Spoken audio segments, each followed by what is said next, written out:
After that, the next important thing is the difference between variable and constant. Constant is a numerical value which is fixed or remain fixed is called constant. Different constants are used in different subjects. For example, Avogadro number, value of pi, and many other constants are used in different fields of studies. In contrast, variable is just an opposite to the constant. Variable is a value which does not remain fixed. Statistics mainly deals with variables in order to see the trend and behavior of variation. One important thing regarding variable is that in the combination of constant and variable, the output is also called variable. For example, here is an example that if we have 6w, in which 6 is constant and w is variable, and when we put different values of variable w, the output will not remain constant. There are a lot of examples of variables: income, spending, saving, inflation, speed, profit, and many other examples. The world is full of variables. So we mainly deal with variable, not with constant in statistics. So variable is a value which does not remain fixed, and constant is a value which remain fixed. So the next are the types of variables: quantitative variable, qualitative, discrete variable, continuous variable.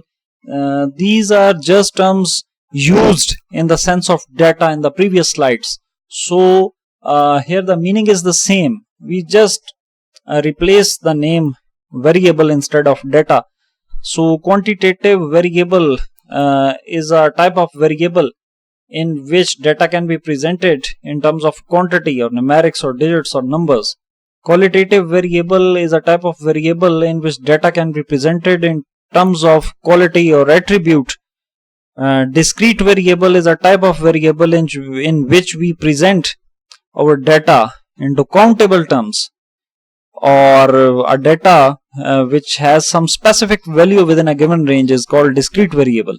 Continuous variable is a type of variable in which is measurable, or in which data can be presented or has any value within a given range is called continuous variable. Besides this, there are certain different new other types. Those are not discussed in the slides where we discussed about the data. So categorical variable is a type of variable in which data can be converted into further subcategories for the main head. For example, just main head is education. So if we have further categories, for example, primary education or secondary education, so these are the categories for the main head of education. So the variable that can be presented into the categories is called categorical variable. Confounding variable is a type of variable that put hidden impact on result of the research experiment, but it is not prominent in the experimental system. So that is called confounding variable. Nominal or unordered variable, ordinal or ordered variable, binary or dichotomous variable. These three are discussed in the qualitative or attributive data. For example, nominal or unordered type of variable is a type of attributive or qualitative variable in which non-numeric data is presented in unordered form, and after grouping frequency is counted. For example, it is a type of variable which is used in the chi-square analysis. And ordinal or ordered variable is another type of attributive or qualitative variable in which data is presented in ordered form and assign scales to the non-numeric choices for either 3 Likert scale or 7 or 10 Likert scale. So it is called ordinal or ordered variable. Binary or dichotomous, as we discussed before while we discussing about the binary data, that we in certain type of research in which we do mostly attributive or qualitative research, in which we have two answers for the respondents, either one or two, and we assign two numbers uh, with two answers. For example, in one answer we assign 0 and in second answer we assign 1 in the binary language.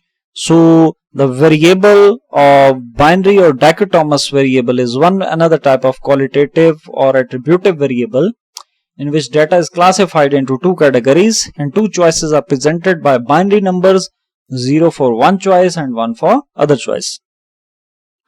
Besides this, independent variable is a type of variable which does not accept the impact of another variable in the system, and dependent or responding variable is a type of variable which depends on other variable in the system. And these two types of variable will be widely discussed into the correlation and regression. And explanatory variable, when a variable is independent for some in comparative analysis but not for certain relation, then it is called explanatory variable. We can say that it is independent for someone but it is not independent for someone else, is called explanatory variable. And at the end of the chapter introduction, the last term which we will discuss is the census. Census is complete numeration of the population of the country, including desired data after some specific time period, say 5 years or 10 years. It is a systematic type of acquiring data regarding population of the country. In census, data may be obtained regarding human or many other variables like number of cars within a country or agriculture production of the country and many other interests, etc., according to the will of the state.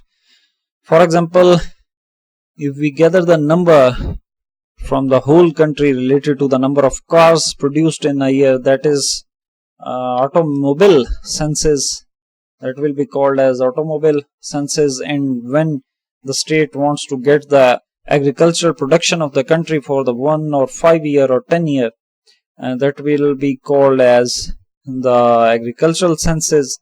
And when the data is obtained regarding the human or population of the country, including some desired types of data, for example age, their marital status, their children, their education, so that is called census.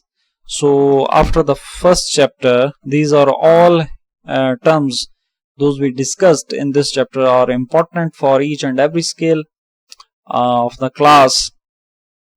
And after this chapter, first of all, we will discuss about the measures of location in the next coming slides, and after that we will discuss about the measures of dispersion, and later on we will discuss about the all remaining chapters. But after this chapter, we will first discuss about the calculation of measures of location, and there are in that chapter we mostly calculate the average or central point of the data. So in that chapter we will discuss about the calculation of different type of averages. Thank you.